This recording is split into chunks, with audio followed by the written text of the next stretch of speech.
The Nebraska Department of Education supports all Nebraska schools as they prevent, prepare, respond to, and recover from incidents that impact the safety and security of students and staff. A key aspect of preventing these types of incidents is the creation of policies and procedures that support the management of security and building access for visitors.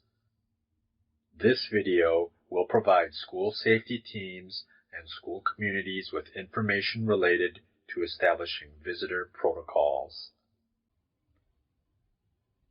Visitor management systems support an increased sense of safety among students. Additionally, the enforcement of safety factors such as visitor policies, locked doors, and presence of hall monitors are credited with increasing the safety of school settings.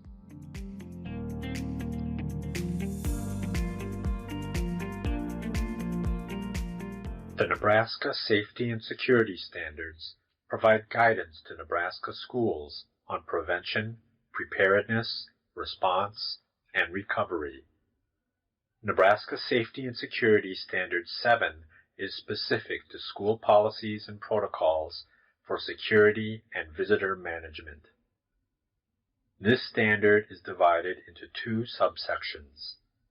The first is related to how well the school system develops, trains, and follows security and visitor protocols.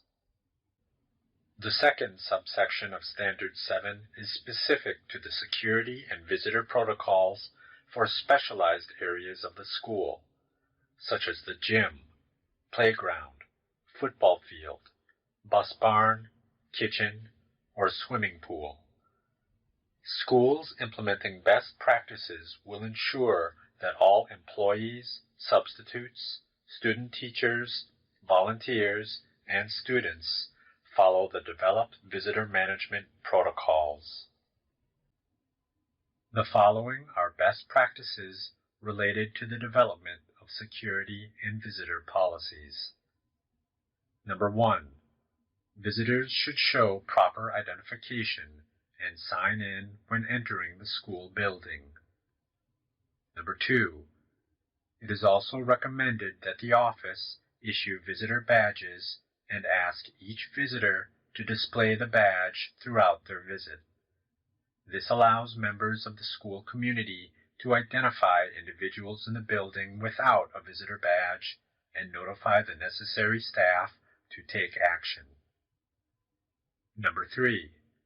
Established protocols should outline how visitors are informed about which areas of the school they may visit, and any special instructions related to specific areas of the building, such as the cafeteria or playground.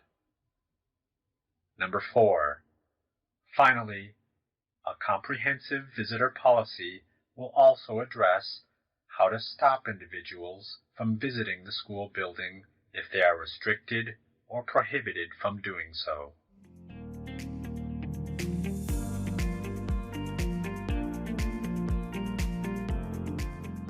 Visitor management is supported by a school building's physical security efforts.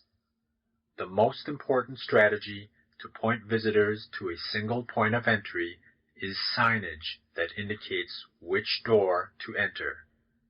That signage should be easily identifiable as someone drives into the school parking lot.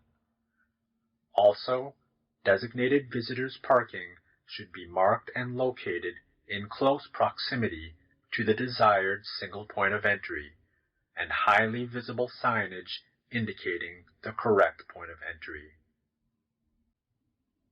Clearly marked public entrances help make sure visitors enter the building at a location that is the single point of entry and ready to screen visitors.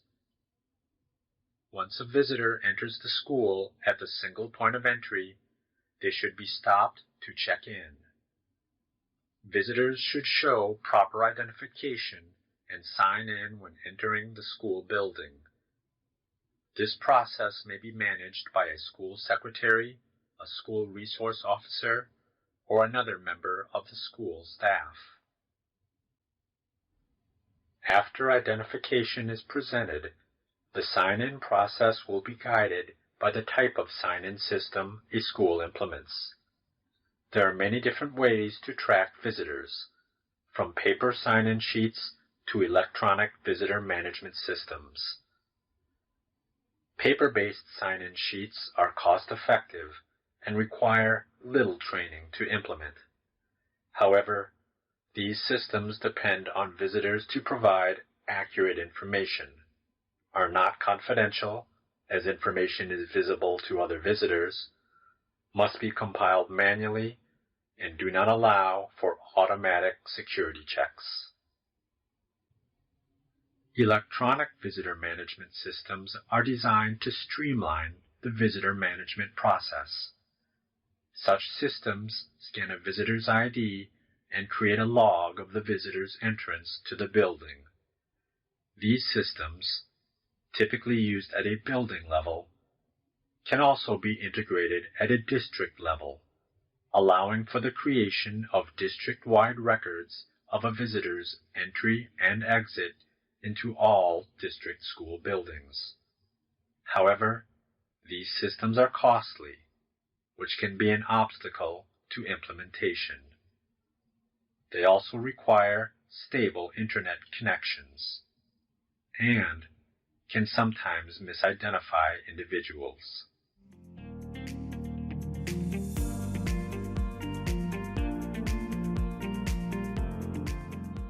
After showing ID and signing in, visitors should be provided a visitor badge.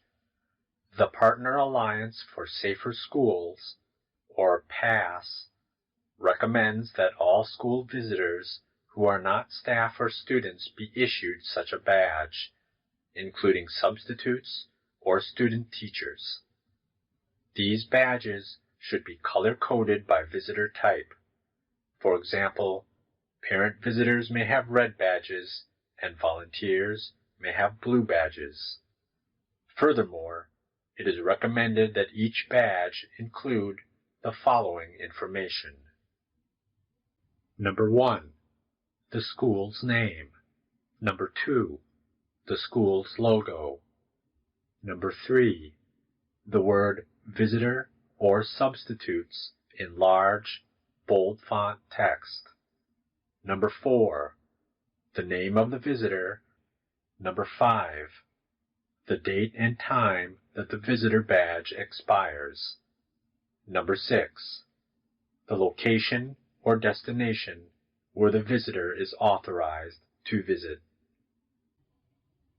Printed, wearable visitor badges are often part of electronic visitor management systems. Some systems also integrate a picture of the visitor on the badge.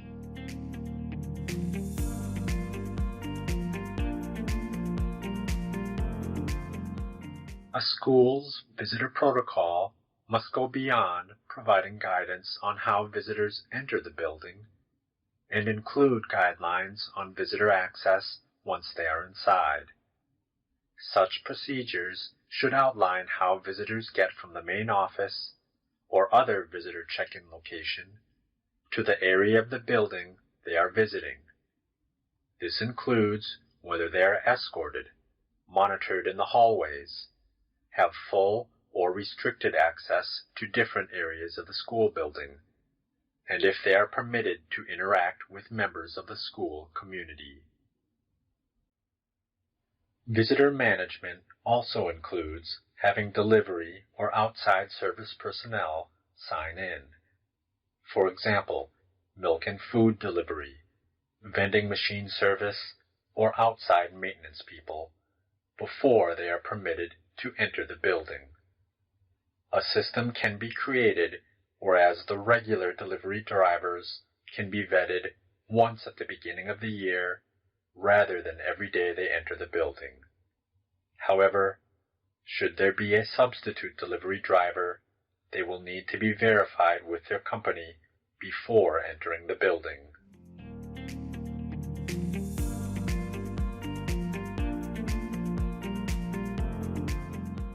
Guidelines for who may and may not enter the building should be part of any Visitor Management Protocol. School safety teams must consider whether individuals with criminal records or who appear on registries may enter the building. They will also need to consider how to track individuals not allowed access to the building or contact with the people inside. Electronic visitor management systems allow for cross-referencing the visitor's name with a school-generated list of people who are prohibited from entering the building, as well as external databases, such as the National Sex Offender Registry or criminal background checks. The Visitor Management Protocol should also provide guidelines for the actions of school staff members. Individuals managing visitor check-in must be trained and knowledgeable of what to do if someone who is not allowed access to the building presents themselves as a visitor, or if a visitor is mistakenly identified as unable to enter.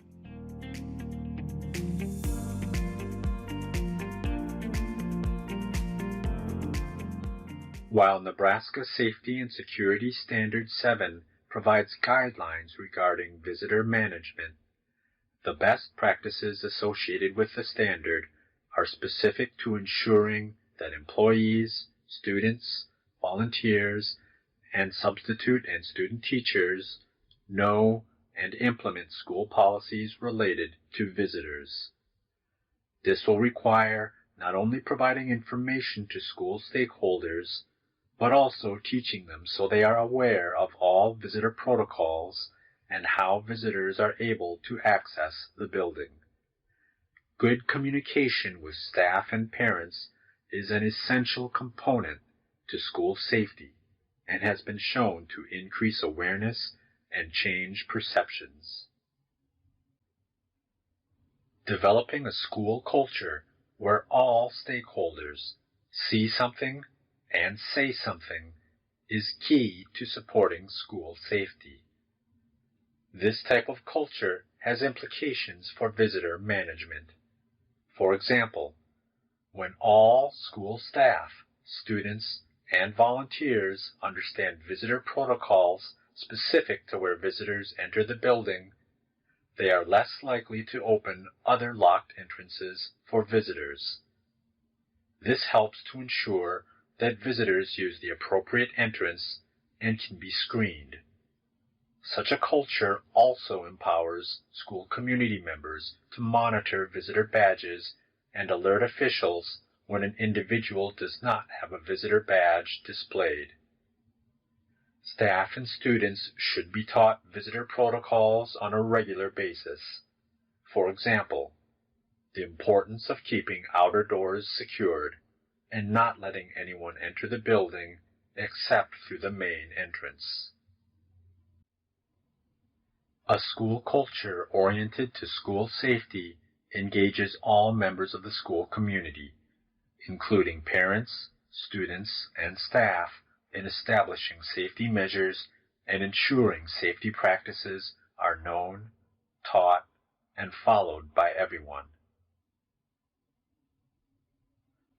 The evidence-informed strategies shared in this video can be the beginning of strong and effective visitor management protocols in Nebraska schools. Additional resources are available in the handouts associated with this video.